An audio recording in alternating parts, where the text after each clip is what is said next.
This is Chris Williams, and you're watching the Basketball IQ podcast. Today, we're switching up the method, and we're doing something different.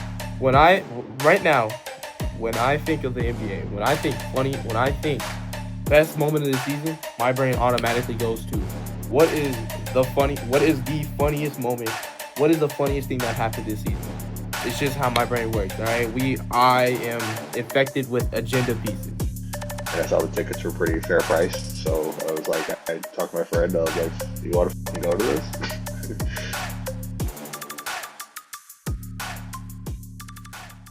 Hey y'all, it's Darren here. Charlie wanted to do a special episode where instead of a full episode podcast, we go into our best moments of the NBA season. And honestly, there were too many good moments. Look, okay, so I'm gonna get into my pick for the funniest moment, which, if you know me, you probably got a good idea of what I think. But I'm gonna go into my breakdown of what I feel to be the most memorable and best moment of the season. See, when I think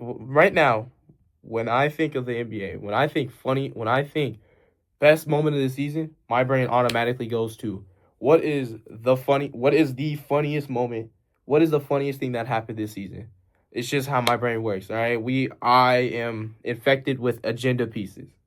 That's just how it is, all right? Agenda piece, slander, anything else. That is here for me, all right? It's what's funny first, what's cool second, cool / has aura, and then everything else, all right? So it's not gonna be Bam's 83. I don't really care about that.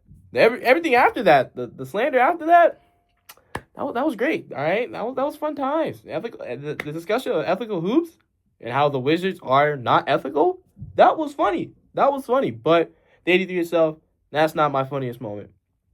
The funniest thing, the greatest thing that has happened this season is the KD files. By far, by none. I do not care. Look, I'm not a KD hater. I don't like the guy. I don't like him as an NBA player and all of his off-the-court shenanigans.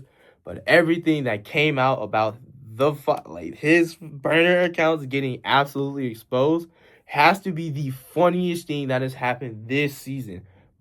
Full stop. It was between this or the Jaylen Brown hairspray incidents. My bad. The mark of greatness. But for me, the KD Files takes the best moment this season because it really exposed that Kevin Durant is just a snake all along, and he will backstab you. And what makes it even funnier is when he was rolling around during the All-Star game, because let's be real, no one cares about that anymore. Which, by the way, there were some funny dunks in there too. Well, fails, dunks, whatever you want to call it. What makes the KD Files so funny is that it exposed who KD was, how stressed he was when the burners got exposed, and then everything after it about how right he was. Look, the Lakers are up 2-0 on the Rockets.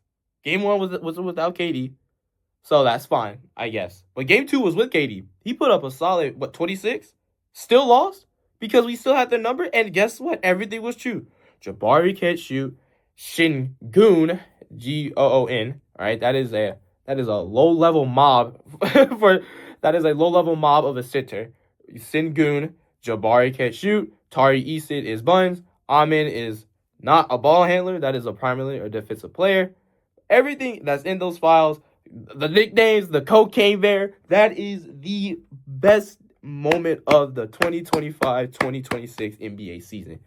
Everything that has happened around the KD files, how it exposed who he is, what he was doing during it, the phone incident in an All-Star game, and funny enough, how right he was. That is my bona fide best moment of the season. Thank you for having me. I want to see what the other guys say, because I think Charlie's going to be mad, because I'm pretty sure he's a KD fan. Catch y'all later. What's good? This is Chris Williams, and you're watching the Basketball IQ podcast. Today, we're switching up the method, and we're doing something different. We're just going to talk about our favorite moments from the season, some of our favorite moments from the season this year. And I wanted to start off this segment with this dunk right here from Anthony Black over 4 defenders on Memphis. with 2 minutes left to go in a tie game, fast break, Euro step, Slamify jam on 4 defenders? What's going on in Memphis, dude? This was fascinating. That's a dunk for the ages right there. And my man's little brother is killing it in AAU right now as well. So shout out to Anthony Black. And we gotta get DeAndre Hunter's crossover on Josh Giddey. That one was something special. The crossover is an essential part of American culture. And when it works, it works. Josh Giddey lost a step, got crossed over, and slammed on by DeAndre Hunter. Woo woo. This is NBA basketball. The greatest thing that's ever happened. This is the Basketball IQ podcast. I'm Chris Williams, signing out. What's up, y'all? It's Charlie from the Basketball IQ podcast. And yes, Darren was right. It was my idea to kind of spicing up the episode, do something a little different, because everybody's doing playoff stuff. You know, the Lakers being a hot topic, beating up the Rockets. As I'm recording this video, the Knicks are coming off another loss to the Atlanta Hawks at the hands of C.J. McCollum. So a lot of stuff's been going on in the NBA playoffs, but we'll go over that next week.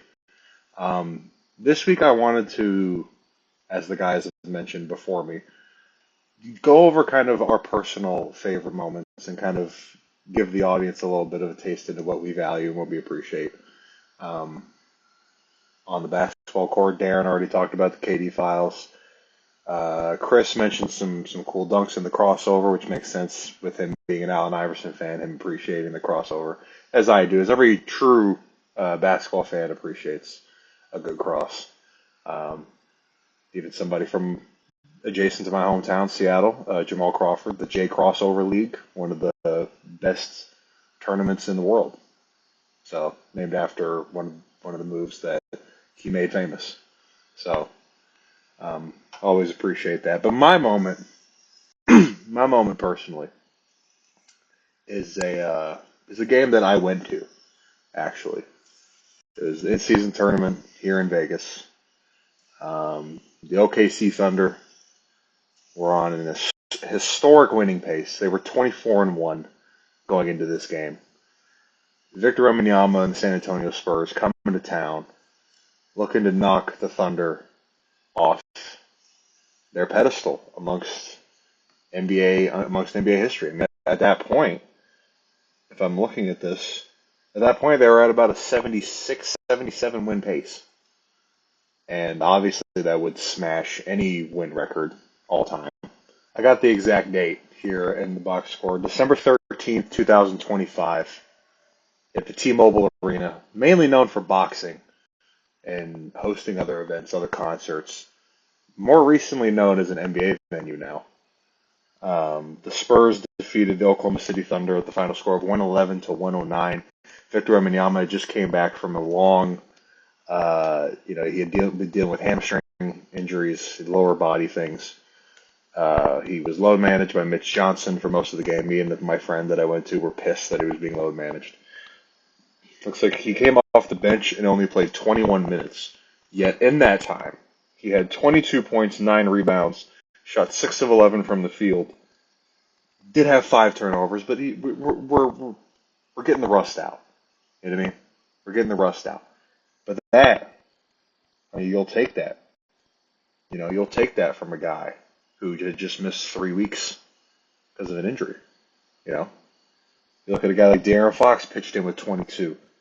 Devin Vassell, 23. Stephon Castle, 22. I mean, just great all around.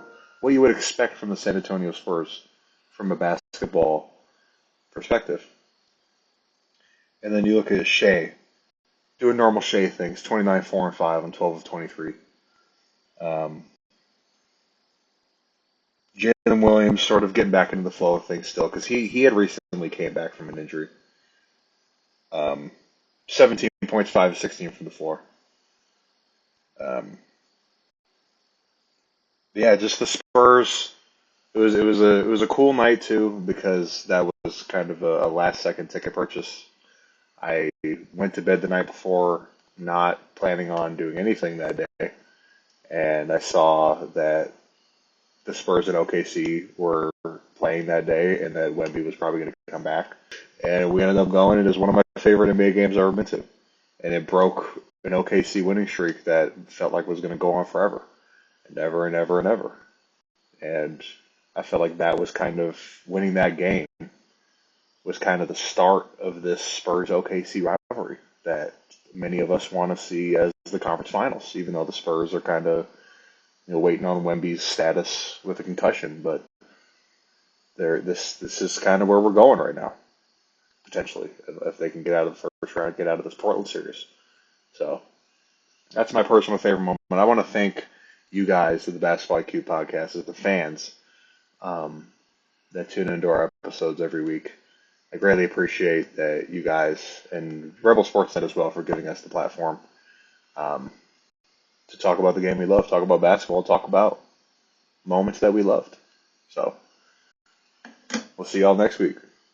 Ciao.